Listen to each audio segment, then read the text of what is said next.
Hello बच्चों, आज हम क्लास 12 चैप्टर 1 संबंध एवं फलन पढ़ेंगे। आप लोगों ने 11th में प्रांत, सप्रांत, परिसर ये सब पढ़ चुके हो आप लोग। संबंध कौन से होते हैं, फलन कौन से होते हैं, कौन कौन से संबंध फलन होते हैं, ये सब कुछ आप 11th में पढ़ चुके हो। क्रमित युग्म, कार्टेशियन पेयर ये पढ़ चुके हो आप। और संबंधों के प्रकार ये कौन से होते हैं, रिक्त संबंध, फाय कौन सा होता है, यूनिवर्सल संबंध, सार्वत्रिक संबंध, ये सब कुछ आप पढ़ चुके हो। अब हम इससे आगे शुरू करते हैं। तुल्यता संबंध, ये प्रांत, परिसर वगैरह सब आपको मैं बीच बीच में रिवाइज करवाती रहूँगी। तो अब देखो, तुल्यता संबंध। ए पर परिभाषित संबंध आर एक तुल्यता संबंध है यदि आर स्वतुल्य, सममित और संक्रामक है। अब इन सबको समझते हैं। तुल्यता किस किस से मिलके बनता है, स्वतुल्य, सममित और संक्रामक, इन तीनों चीज़ों से मिलके बनता है, तीनों संबंधों से मिलके बनता है। स्वतुल्य संबंध पहले समझो कौन सा होता है।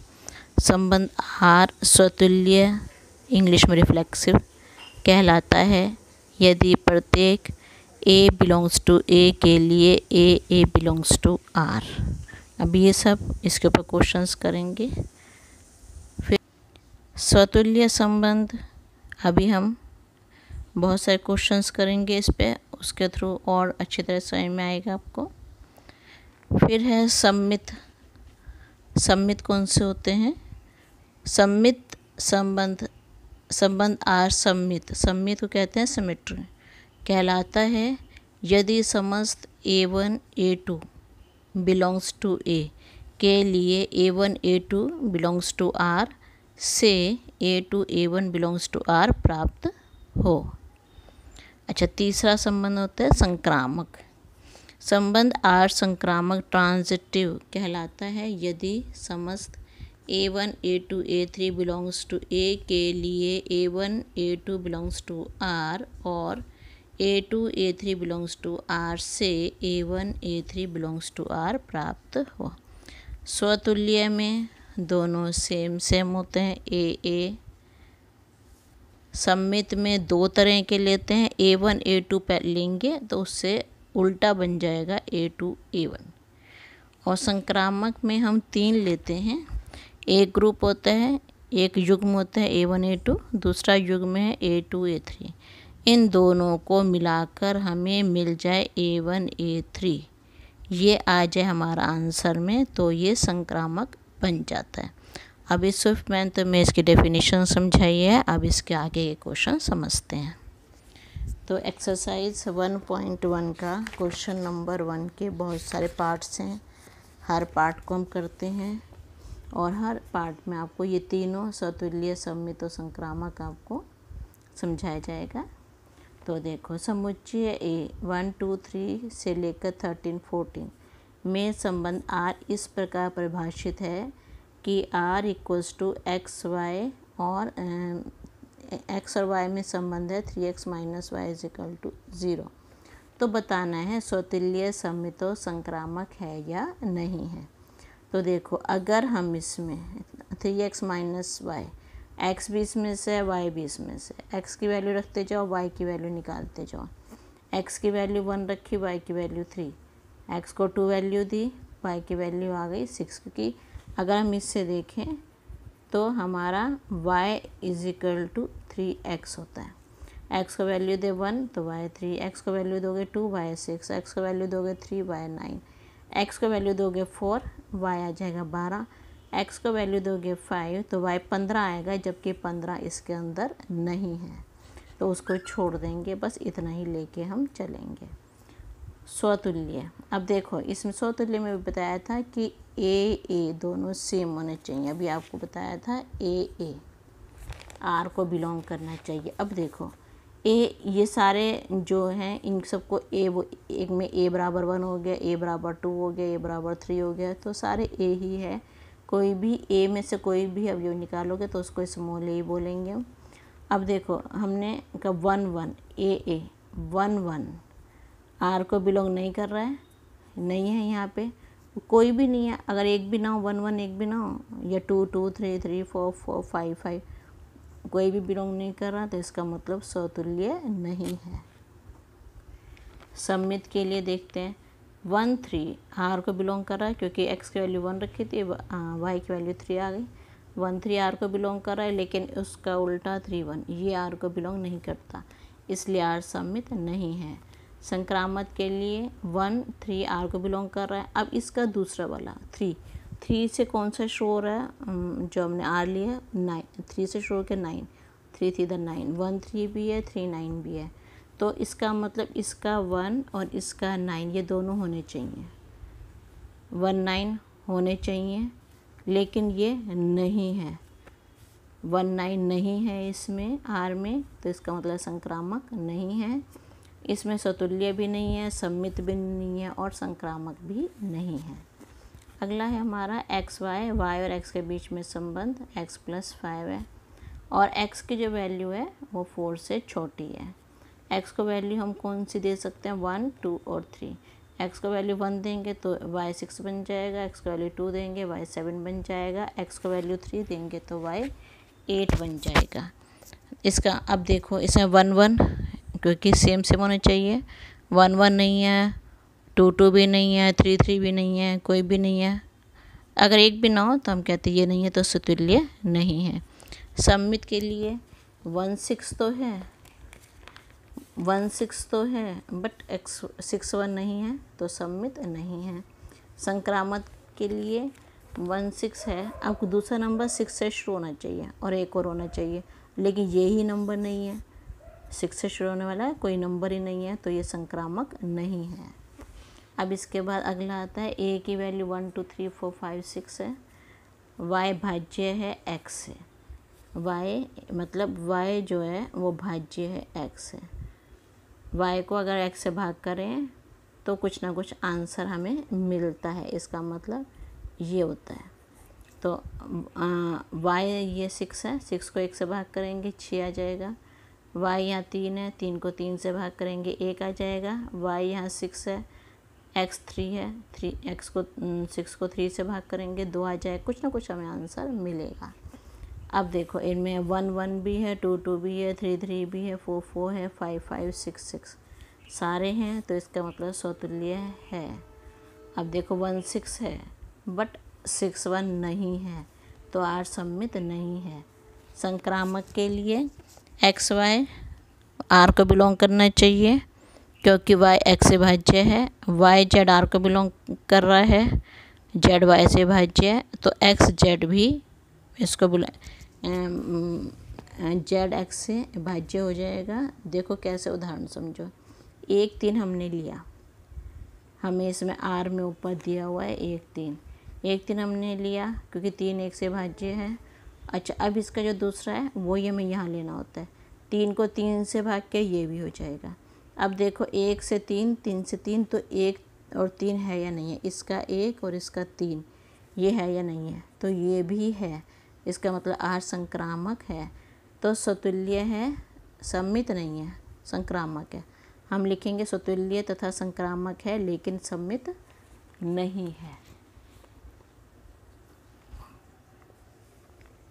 इससे अगला है समस्त पूर्णांकों का समुच्चय z है। r = X Y, X minus Y एक पूर्णांक है। पूर्णांकों से होते हैं जो पूरे नंबर होते हैं, परिमेय संख्या अपरिमेय संख्या वगैरह नहीं होती हैं, जो 2 3 -4 ऐसे सब जो नंबर होते हैं ये पूर्णांक होते हैं। समतुल्य के लिए देखो x x मतलब हमें इस y की जगह x रखना है, x माइनस x, ये r को बिलोंग कर जाएगा। यहाँ पे हम इसको बाद में लिखते हैं, हम लिखेंगे x माइनस x 0 है, 0 पूर्णांक है, तो हम यहाँ लिखेंगे x x belongs to r। X X R को बिलोंग कर जाएगा, मतलब आर स्वतुल्य है। फिर हम सममित के लिए देखेंगे। एक्स वाई कोई सा ले लो, X Y, X minus Y पूर्णांक है। अगर हम इसको उल्टा कर दें वाई माइनस एक्स, इसका माइनस बाहर ले लें क्योंकि ये माइनस है, माइनस वाई माइनस एक्स भी एक पूर्णांक होगा, तो Y X belongs to R, ये आर को बिलोंग कर जाएगा, इसका मतलब आर सममित है। संक्रामक के लिए देखो, एक्स वाई जेड तीनों जेड में है, एक्स वाई जेड को बिलोंग कर रहा है, जेड पूर्णांक अर्थात एक्स माइनस वाई एक पूर्णांक है, Y Z belongs to Z मतलब वाई माइनस जेड भी एक पूर्णांक है। दोनों को अगर हम जोड़ेंगे तो वाई से वाई कैंसिल हो जाएगा, बच गया क्या एक्स माइनस जेड, तो ये भी एक पूर्णांक होगा। इसका मतलब क्या हुआ कि एक्स जेड जो है वो आर को बिलोंग कर जाएगा, अतः आर संक्रामक है। तो इसलिए आर स्वतुल्य भी है, इसमें सममित भी है और संक्रामक भी है। अगला इसका फिफ्थ पार्ट है, आर क्या है, रिलेशन क्या है, एक्स वाई, एक्स तथा वाई एक ही स्थान पर कार्य करते हैं। तो इस वाई की जगह एक्स ले लो, एक्स तथा एक्स क्योंकि एक ही बंदा है, एक ही जगह कार्य करेगा, तो एक्स तथा एक्स एक ही स्थान पर कार्य करते हैं, मतलब implies X comma X belongs to R, R स्वतुल्य है। सममित में एक्स वाई आर को बिलोंग करता है, मतलब क्या हुआ इसका कि एक्स तथा वाई एक ही स्थान पर कार्य करते हैं।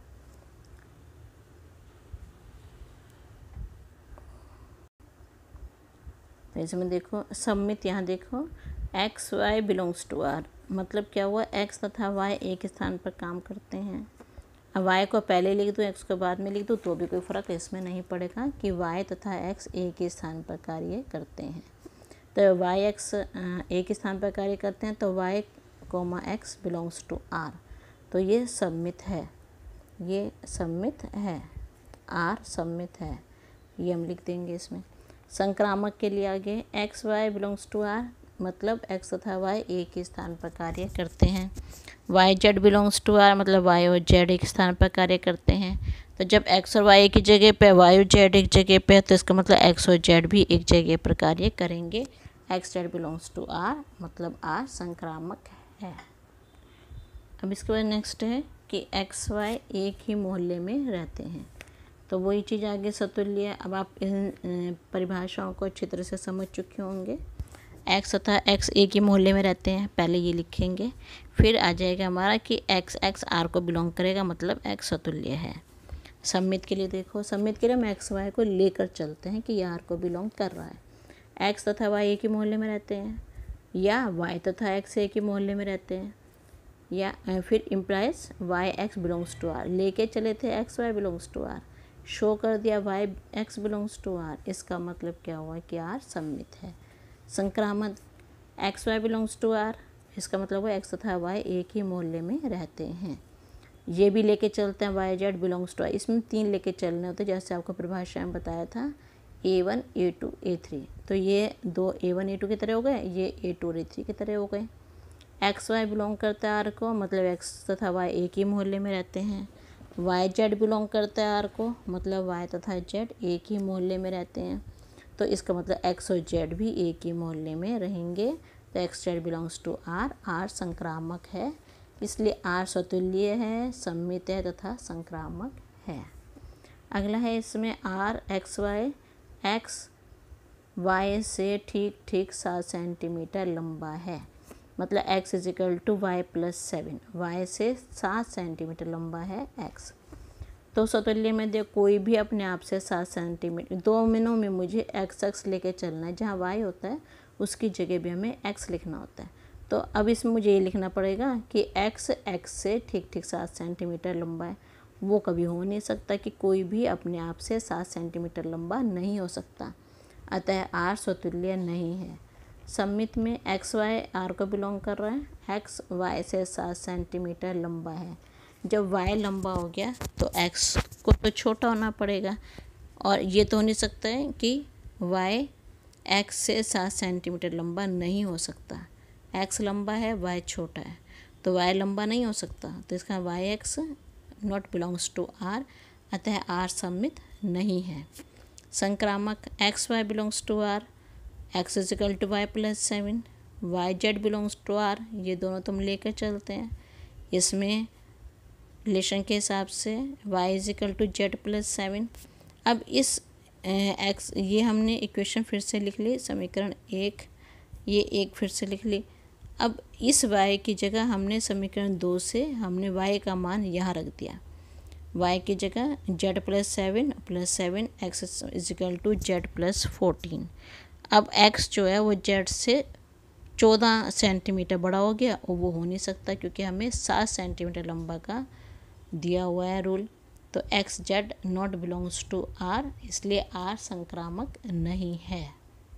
अब इसमें हम लिख देंगे आर ना तो सतुल्य है, ना सममित है, और ना ही संक्रामक है। इससे अगला पार्ट, आर एक रिलेशन ऐसा है कि एक्स वाई की पत्नी है सतुल्य में। अब यहाँ मुझे वाई की जगह एक्स लिखना है, तो लिखना पड़ेगा एक्स की पत्नी है, वो हो नहीं सकता।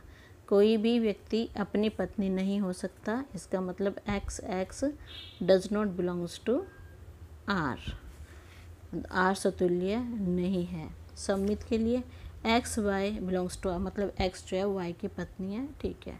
अब इसका उल्टा तो हो नहीं सकता, वाई एक्स की पत्नी नहीं हो सकता, तो Y X does not belong to R, R सममित नहीं है। संक्रामक के लिए देखो X Y belongs to R, ये तो हो जाएगा, एक्स वाई की पत्नी है, लेकिन वाई किसी की पत्नी नहीं हो सकता। X Y belongs to R, X Y की पत्नी है। अगर मैं यहाँ पे ये लिख दूँ Y Z belongs to R, इसका मतलब हो जाए कि वाई जेड की पत्नी है, परंतु यह असंभव है, इसलिए X Z not belongs to R, R संक्रामक नहीं है। अतः आर ना तो सतुल्य है, ना सममित है, और ना ही संक्रामक है। इसके बाद नेक्स्ट है एक्स वाई के पिता हैं।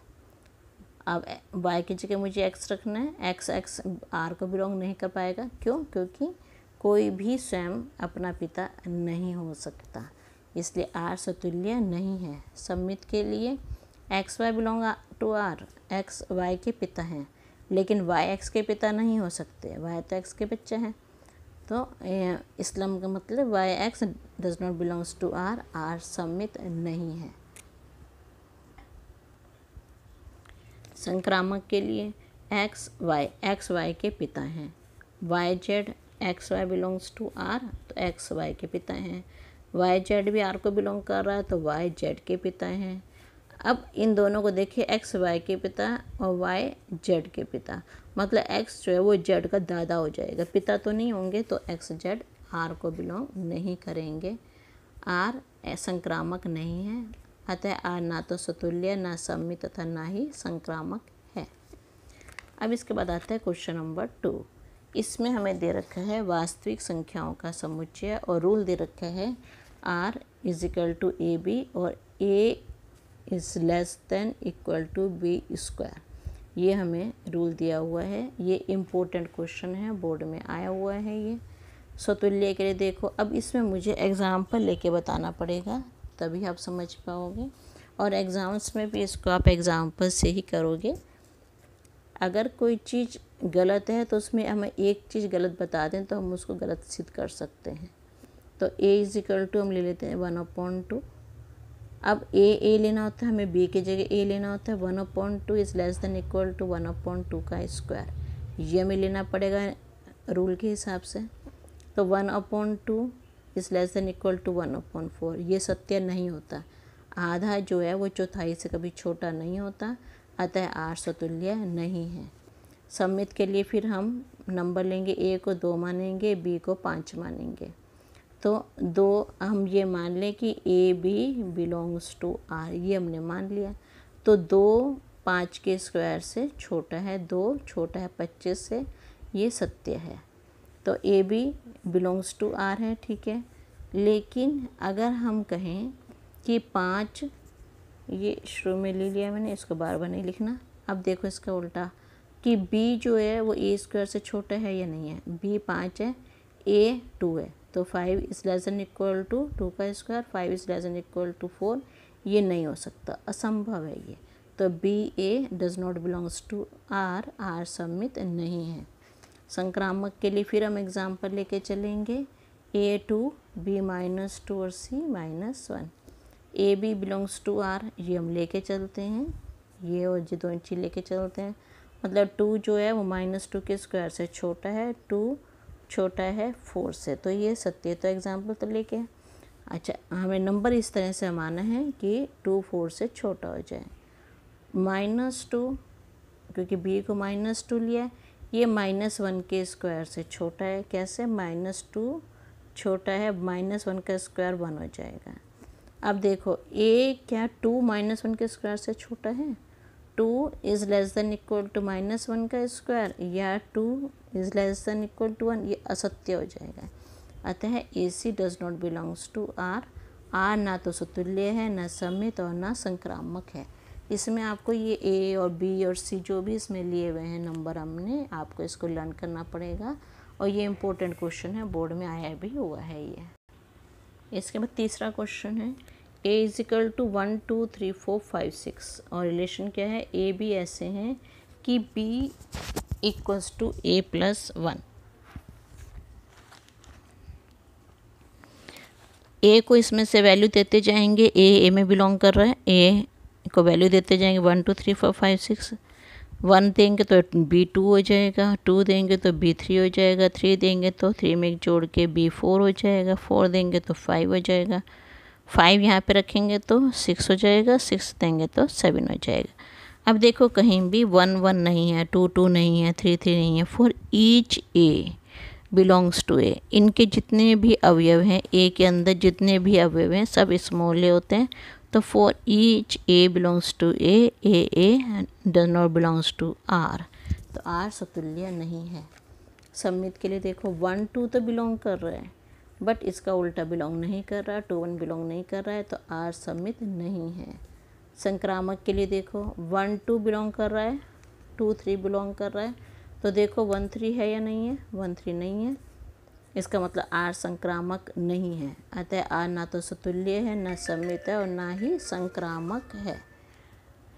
अगला है वास्तविक संख्याओं का समुच्चय। आर हमें ऐसा दिया हुआ है कि ए बी एक क्रमित युग्म है और जिसमें कि ए बी से छोटा है एंड इक्वल है। सतुल्य में ए से छोटा, बी की जगह मुझे ए रखना होगा, तो ए लेस देन इक्वल टू ए, मतलब इक्वल टू का तो साइन आ गया, अर्थात ए और ए इक्वल हो गए। इसका मतलब A belongs to R, R सतुल्य है।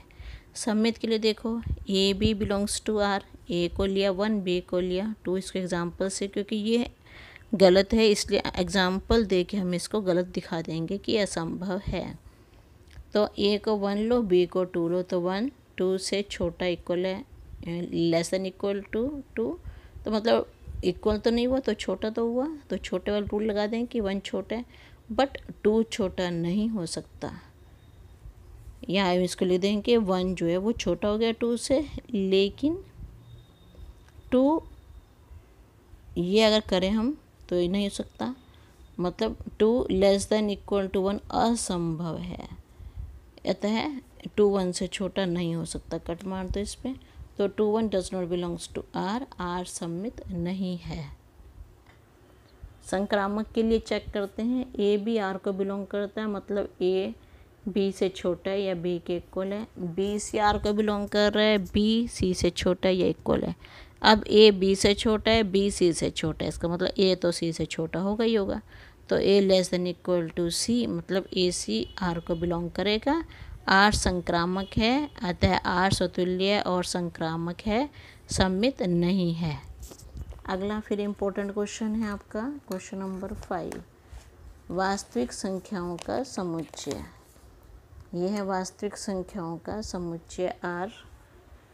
इसमें ए और बी के बीच में रिलेशन ऐसा है कि ए जो है वो बी के क्यूब से छोटा या इक्वल है। ए को ले लेंगे 1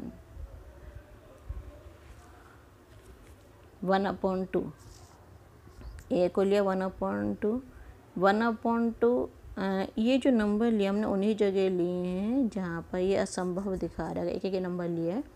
तो 1/2 लेस देन इक्वल टू 1/2 की क्यूब, तो 1/8। आधा हिस्सा जो है वो कभी 8वें हिस्से से छोटा नहीं हो सकता, ये असंभव है। ये इम्पोर्टेंट क्वेश्चन है, बोर्ड में आया हुआ है, ध्यान से समझो इसको। तो A does not belongs to R, क्योंकि ए 1/2 लिया ना, बी की जगह मुझे ए रखना है, तो A does not belongs to R सतुल्य नहीं है। सम्मित के लिए ए 1 है, बी 2 है, A B belongs to R, A less than equal to B cube, 1 जो है वो 2 के क्यूब से छोटा है, सत्य है। लेकिन इसका उल्टा 8 जो है वो, इसकी जगह अगर हम ये कहें कि 2 लेस देन इक्वल टू 1 की क्यूब, मतलब 2 जो है वो 1 से छोटा हो जाए, ऐसा नहीं हो सकता। इसका मतलब B A does not belongs to R सम्मित नहीं है। अब इसके बाद संक्रामक पे आ जाओ। संक्रामक पे चेक करते, ए को 7 लिया, बी को 2 लिया, सी को 1.5 लिया। ए बी आर को बिलोंग कर रहा है, मतलब 7 जो है वो 2 के क्यूब से छोटा है, 7 8 से छोटा है, सत्य है। बी सी 2 को 1.5 के क्यूब से छोटा लो तो ये 3.375 आ जाएगा, तो 2 इससे छोटा है, सत्य। लेकिन अगर हम ये कहें कि ए और सी के बीच में 7 जो है वो 3.375 से छोटा हो, ये असंभव है, ये हो नहीं सकता। इसका मतलब ए जो है वो सी क्यूब से छोटा नहीं हो सकता, ये संक्रामक नहीं। A C does not belongs to R संक्रामक नहीं है, अतः आर ना सतुल्य, ना सम्मित और ना ही संक्रामक है। क्वेश्चन नंबर 6, ए 1 2 3 है और ये में दे रखा है आर 1 2 और 2 1। अब इसमें देखो 1 1 नहीं है तो सतुल्य नहीं है, 1 2 और उसका उल्टा 2 1 है तो सम्मित है। अब 1 2 और 2 1, 1 से 2 पे गया, 2 से 1 पे आया, तो 1 1 होना चाहिए, 1 1 नहीं है तो संक्रामक नहीं है। सतुल्य के लिए 1 1 नहीं है, 2 2 भी नहीं है, 3 3 भी नहीं है तो सतुल्य नहीं है। सम्मित के लिए 1 2 है, इसका उल्टा भी है, 2 1 भी है तो सम्मित है। संक्रामक के लिए 1 2 आर को बिलोंग कर रहा है, 2 1 भी आर को बिलोंग कर रहा है, यहाँ पे बिलोंग टू का साइन आएगा, 2 1 भी आर को बिलोंग कर रहा है, 2 1 बिलोंग्स टू आर, 2 1 भी आर को बिलोंग कर रहा है, बट 1 1 नहीं है, 1 1 आर को बिलोंग नहीं कर रहा है, तो आर संक्रामक नहीं है, इसलिए आर सतुल्य और संक्रामक नहीं है, केवल सम्मित है। नेक्स्ट 7th क्वेश्चन, एक्स तथा वाई में पेजों की संख्या समान है। सतुल्य में वाई की जगह भी एक्स रख देंगे, एक्स में पेजों की संख्या समान होती है, एक्स बिलोंग्स टू आर, अतः एक्स सतुल्य है। सम्मित में एक्स वाई लेके चलेंगे, आर को बिलोंग कर रहा है, मतलब एक्स और वाई में पेजों की संख्या समान है, या हम इसको उल्टा करके लिख दें कि वाई और एक्स में पेजों की संख्या समान है, एक ही बात है, तो वाई एक्स आर को बिलोंग करेगा, अतः आर सम्मित है। संक्रामक के लिए एक्स वाई आर को बिलोंग कर रहा है, मतलब एक्स और वाई में पेजों की संख्या समान है। वाई जेड आर को बिलोंग कर रहा है, मतलब वाई और जेड में पेजों की संख्या समान है। तो जब एक्स और वाई में पेज बराबर हैं, वाई और जेड में पेज बराबर हैं, तो इसका मतलब एक्स और जेड में भी पेजों की संख्या समान होगी। एक्स जेड आर को बिलोंग कर जाएगा, आर संक्रामक है, अतः आर सतुल्य, सम्मित और संक्रामक है। आर एक तुल्यता संबंध है, जब तीनों होते हैं तो वो तुल्यता संबंध होता है। अगला क्वेश्चन है, इम्पोर्टेंट क्वेश्चन है, बोर्ड में आया हुआ है। ए को हमने लिया 1 2 3 4 5, आर है A comma B, modulus A minus B सम संख्या है, तो इसमें से नंबर लेंगे, सम कैसे कैसे होंगे। ए को वैल्यू 1 दें, बी को 3 दें, एक में से 3 गए 2, मॉडलस में तो 2 आ गया, तो ये सम हो गया।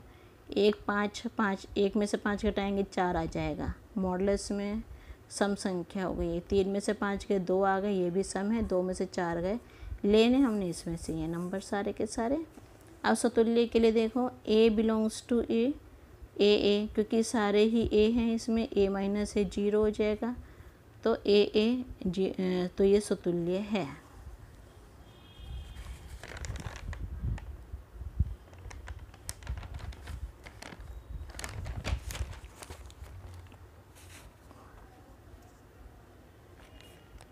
ये सतुल्य है।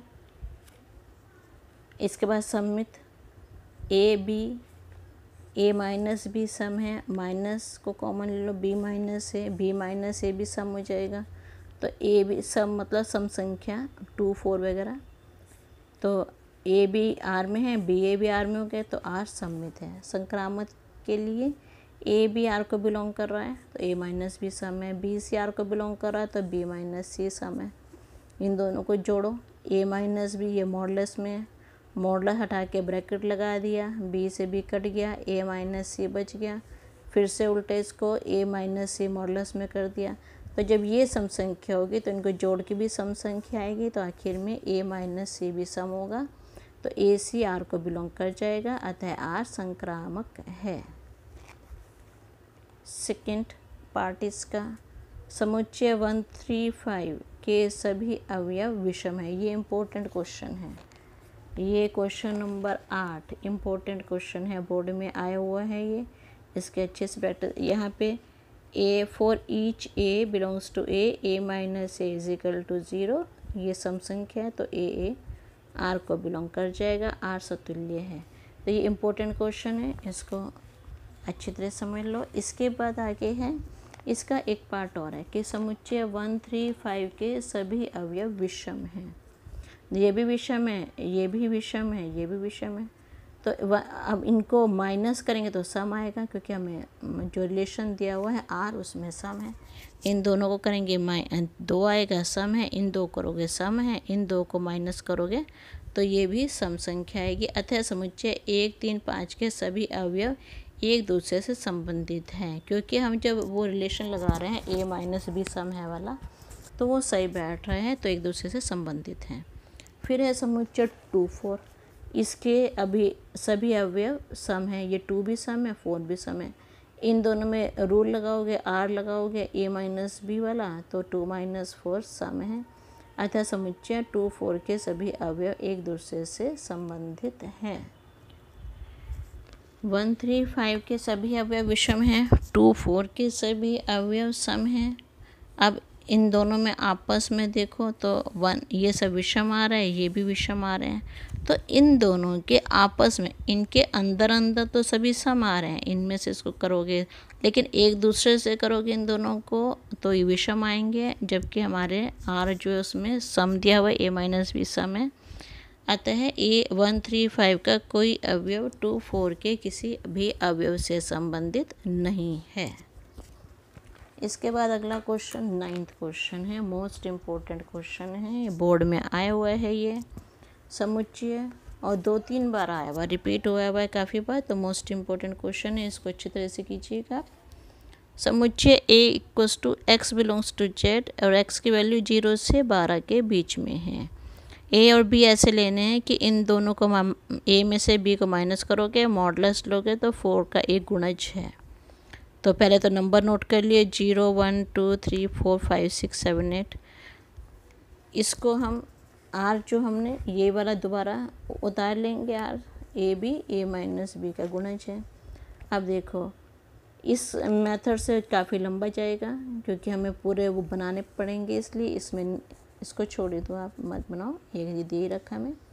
स्वतुल्य for each A belongs to A minus A is equal to 0, 0 को अगर 4 से भाग करेंगे तो 0 ही आता है, मतलब 4 का गुणज है, तो आर सतुल्य है। अब 2 नंबर ले लिए सममित के लिए, ए और बी 2 नंबर लिए, आर का बिलोंग कर रहे हैं, ए माइनस बी का मॉडुलस 4 का गुणज है, माइनस कॉमन लिया, बी माइनस से 4 का गुणज है, मॉडुलस ये माइनस हट जाएगा, मॉडुलस में 4 का गुणज है, तो बी ए भी आर को बिलोंग करेगा, अतः आर सममित है। संक्रामक के लिए हमें ए बी लेना है, बी सी लेना है, A B belongs to R, तो ए माइनस बी मॉडुलस 4 का गुणज है, B C belongs to R, तो बी माइनस सी 4 का गुणज है। अब इन दोनों को जोड़ेंगे, बी से बी कैंसिल हो जाएगा, ए माइनस सी 4 का गुणज है, मॉडुलस ए माइनस सी 4 का गुणज होगा, तो ए सी बिलोंग करेगा आर को, अतः आर संक्रामक है, इसलिए आर सतुल्य सममित और संक्रामक है, अतः आर एक तुल्यता संबंध है। अब एक से संबंधित समुच्चय के अवयव 1 5 9 1 में से घटाओगे 0 आएगा, 1 में से 5 घटाओगे 4 आएगा, 1 में से 9 को घटाओगे 8 आएगा। तो हमने इसमें 1 से संबंधित समुच्चय के अवयव बताने थे और ये सब 4 से भाग हो रहे हैं, 4 के गुणज हैं, इसलिए ये हमारा आंसर है। सेकंड पार्ट इसका है कि आर एक ऐसा रिलेशन है ए और बी के बीच में, ए और बी इक्वल हैं, तो मतलब ए लेके चलेंगे, ए इसमें है, ए दोनों बराबर होते हैं, ए और ए बराबर होते हैं, तो ए आर को बिलोंग कर जाएगा, आर समतुल्य है। A B belong to R, A B के इक्वल है तो बी ए के इक्वल हो जाएगा, तो बी ए आर के इक्वल हो जाएगा, आर सममित है। संक्रामक A B belongs to R मतलब ए और बी इक्वल हैं, B C belongs to R means B और सी इक्वल हैं, तीनों इक्वल आपस में, तो ए और सी भी इक्वल होंगे, ए सी आर को बिलोंग करेगा, तो आर संक्रामक है। इसलिए आर स्वतुल्य भी है, सममित भी है और संक्रामक भी है, अतः आर एक तुल्यता संबंध है। अब इसमें पूछा 1 से संबंधित समुच्चय के अवयव, तो 1 और 1 इक्वल होते हैं, तो सिर्फ इसका आंसर 1 1 आएगा। अब इससे अगला क्वेश्चन है 10वां। ऐसे संबंध का उदाहरण दीजिए जो सममित हो परंतु ना तो स्वतुल्य हो ना संक्रामक हो। इसमें हम एक उदाहरण भी है, ये एग्जाम्पल आपकी बुक में है, ये समतल में स्थित समस्त रेखाएं L1 और L2 हमने ऐसा लिया कि ये लंब है, L1 L2 पे लंब है, तो कोई भी रेखा अपने आप पे लंब नहीं हो सकती, L1 L2 बिलोंग नहीं करेगा, तो इसका मतलब स्वतुल्य नहीं है। इसके एग्जाम्पल हमें अपनी तरफ से बनाने हैं, तो आप कोई भी एग्जाम्पल बना सकते हो। सममित के लिए L1 L2 पे लंब है, तो L2 भी L1 पे लंब होगी, दोनों एक दूसरे पे लंब होंगी, तो L2 L1 R को बिलोंग कर जाएगा। L1 L2 पे लंब है, अब देखो ये L1 है और ये L2 है, और L2 L3 पे लंब है, यहाँ पे L3, तो L1 और L2 समांतर हो जाएंगी, लंब हो नहीं सकती है, तो L1 और L3 समांतर होंगी, तो L1 L3 R को बिलोंग नहीं करेंगी, तो R सममित है परंतु स्वतुल्य और संक्रामक नहीं है। इसके बाद ऐसा संबंध का उदाहरण दीजिए जो संक्रामक हो परंतु स्वतुल्य ना हो ना सममित हो। अब इसने 1 2 3 लिया और रूल लगा दिया A B से छोटा है, 1 2 1 3 और 2 3 हो गया, इस हिसाब से 1 1 नहीं है तो स्वतुल्य नहीं है, 1 2 से तो छोटा हो सकता है बट 2 1 से छोटा नहीं हो सकता, तो सममित नहीं है। या 1 2 है इसमें, इसको ऐसे भी देख सकते हो आप कि 1 2 है बट 2 1 नहीं है, ये भी लिख सकते हो, 2 1 नहीं बिलोंग कर रहा है तो सममित नहीं है। अब 1 2 है 2 3 है तो 1 3 हो गया, तो ये बिलोंग कर रहा है, तो ये संक्रामक है। इसको आप ऐसे भी एग्जांपल इसमें आप दे सकते हो कि 1 2 है और 2 3 है, तो पूरा 1 3 भी हो गया इसमें, तो 1 3 बिलोंग कर रहा है इसको, तो ये सममित है। अब नेक्स्ट पार्ट देखिए, स्वतुल्य संक्रामक ये दोनों हो परंतु सममित ना हो। आप प्रश्न 1 का थर्ड पार्ट देखिए, उसमें जिसमें दे रखा है कि y भाज्य x है, वो पूरा का पूरा उदाहरण इसमें आप दे दीजिएगा। फिर है सममित और संक्रामक हो परंतु स्वतुल्य न हो, 1 2 लिया और a माइनस बी मॉडुलस हमने कहा कि 0 2 के बीच में है, ये आपको एग्जाम्पल याद करना पड़ेगा, और इसके हमने बना लिए कि 1 2 1 3 2 3 2 1 3 1 3 2 ये सब बनाइए, ये सब इनका जो डिफरेंस है वो 2 के इक्वल या 2 से छोटा आएगा, 0 से बड़ा आएगा। अब 1 1 तो नहीं बिलोंग कर रहा, तो इसलिए स्वतुल्य नहीं है। 1 2 है 2 1 भी है तो सममित है, 1 2 है 2 3 है तो 1 3 भी होना चाहिए, 1 3 है तो ये संक्रामक है। फिर इसके बाद अगला 11वां क्वेश्चन, किसी समतल में स्थित बिंदु, हमें कोई एक समुच्चय दिया हुआ है पी क्यू, बिंदु P की मूल बिंदु से दूरी बिंदु O की मूल बिंदु से दूरी के समान, तो इसका मतलब मूल बिंदु से दूरी OP की मूल बिंदु O मान लिया, PQ ऐसे बिंदु हैं कि OP और OQ बराबर है, OP दूरी है OQ दूरी, दोनों दूरियां समान हैं, तो इसमें Q की जगह P रखेंगे, OP और OP क्योंकि एक सेम दूरी तो सेम दूरी बराबर ही होते हैं, तो R स्वतुल्य है। सममित के लिए देखोगे PQ belongs to R, OP और OQ इक्वल हैं, इसको उल्टा भी करके लिख सकते हैं, ओ क्यू और ओ पी इक्वल हैं तो क्यू पी भी आर में होंगे तो आर सममित है। संक्रामक के लिए पी क्यू आर को बिलोंग कर रहा है, ओ पी और ओ क्यू इक्वल है, मतलब क्यू आर आर को बिलोंग करे, मतलब ओ क्यू और ओ आर इक्वल हैं, तो ये तीनों इक्वल हो गए, ओ पी ओ क्यू और ओ आर तीनों इक्वल हो गए, ओ पी और ओ आर इक्वल हो गया, तो P R belongs to R, R संक्रामक है, अतः आर स्वतुल्य सममित तथा संक्रामक है, इसलिए आर एक तुल्यता संबंध है। अब यदि 0 0 मूल बिंदु है और ओ पी को मान ले के, ये भी के, ये भी के, ये सब दूरियां के हो जाएंगी, तो कहीं भी हम प्रकार की नोक से अगर हम के दूरी का लेंगे तो पूरा एक वृत्त बनता चला जाएगा आपका, तो के त्रिज्या का एक वृत्त बनेगा।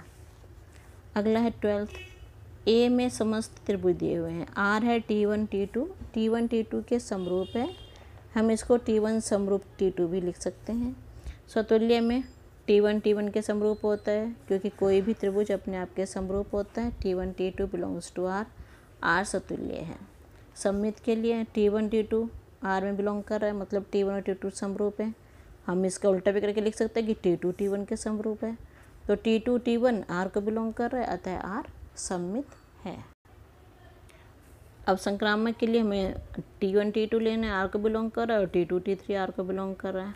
अब T1 और T2 लेंगे तो T1 T2 के समरूप है, T2 और T3 लेंगे T2 T3 के समरूप है, ये तीनों एक दूसरे के समरूप हैं, ये दो भी समरूप हैं T1 और T3, तो इसका मतलब T1 T3 आर को बिलोंग कर जाएगा, अतः आर संक्रामक है, आर स्वतुल्य सममित तथा संक्रामक है, इसलिए आर एक तुल्यता संबंध है।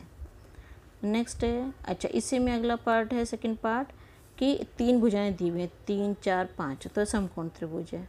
अगले की भुजाएं दी हैं 5 12 13, ये भी समकोण है। अगले की भुजाएं दी हैं 6 8 10, ये भी समकोण है। तो कौन सा दूसरे के समानुपाती है ये, तो अगर हम यहाँ देखें 3 दूनी 6, 4 दूनी 8, 5 दूनी 10, ये दोनों एक दूसरे के समानुपाती हैं। यहाँ पे अनुपात निकाल के देख लेंगे, सबका अनुपात 1/2 आ रहा है, तो T1 और T3 समानुपाती हैं, T1 T3 से संबंधित है। अगला क्वेश्चन है 13 आपका, ए समस्त बहुभुजों का जो समुच्चय है उसको ए बोल दिया। आर P1 और P2, P1 P2 की भुजाओं की संख्या समान है, तो P1 और P1 एक ही त्रिभुज लेंगे, दोनों उस एक ही त्रिभुज की जो भुजाएं हैं वो बराबर ही होंगी, तो P1 P2 आर को बिलोंग कर जाएगा। P1, तो इसका मतलब आर स्वतुल्य है। सममित के लिए P1 P2 belongs to are, P1 P2 भुजाओं की संख्या बराबर है, P2 को पहले लिख लो, P1 को बाद में लिख लो, कोई फ़र्क नहीं पड़ेगा इसमें, भुजाओं की संख्या तो समान ही होनी है, तो P2 P1 belong to R, R सममित है। अब तीसरा संक्रामक, P1 P2 belongs to R, मतलब P1 और P2 में भुजाओं की संख्या बराबर है। P2 P3 belongs to R, तो P2 P3 में भुजाओं की संख्या समान है।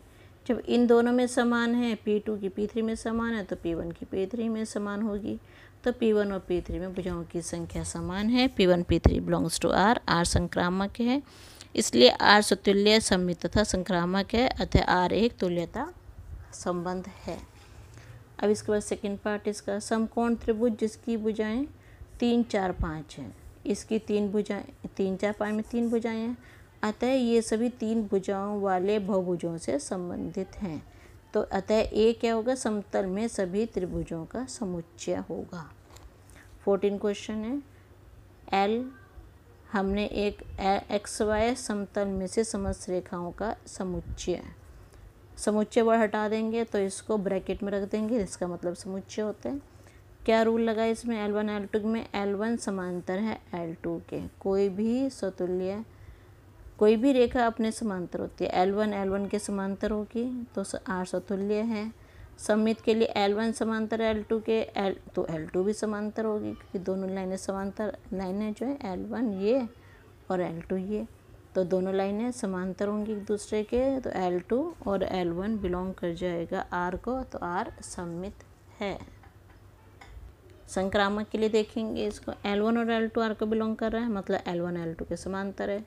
L2 L3 को R को बिलोंग कर रहा है, L2 L3 के समांतर है। अब L1 L2 के समांतर है, L2 L3 के समांतर है, तीनों एक दूसरे के समांतर हैं, तो L1 L3 के समांतर हो जाएगी, मीन्स L1 L3 R को बिलोंग कर जाएगा, अतः R संक्रामक है। R सतुल्य भी है, सममित भी है, संक्रामक भी है, इसलिए R सतुल्यता संबंध है। सेकेंड पार्ट है इसका, y = 2x+4 के समांतर कोई रेखा बताओ। समांतर रेखा तुमने पढ़ी हुई है, क्योंकि इसमें ये तो सब बराबर होता है, इसका ढाल बराबर होती है, स्लोप बराबर होता है, खाली c बदलता रहता है। इसमें C1 C2 C3 C4 खाली c वाला नंबर बदलेगा, क्योंकि y = mx+c होता है। ढाल सबका बराबर है, c बदल जाएगा, तो यहाँ 4 की जगह इसलिए c लिख दिया है, जहाँ c कोई अचर है। ये समांतर रेखाएं बदलती रहेंगी, ढाल वही रहता है 2 सबका।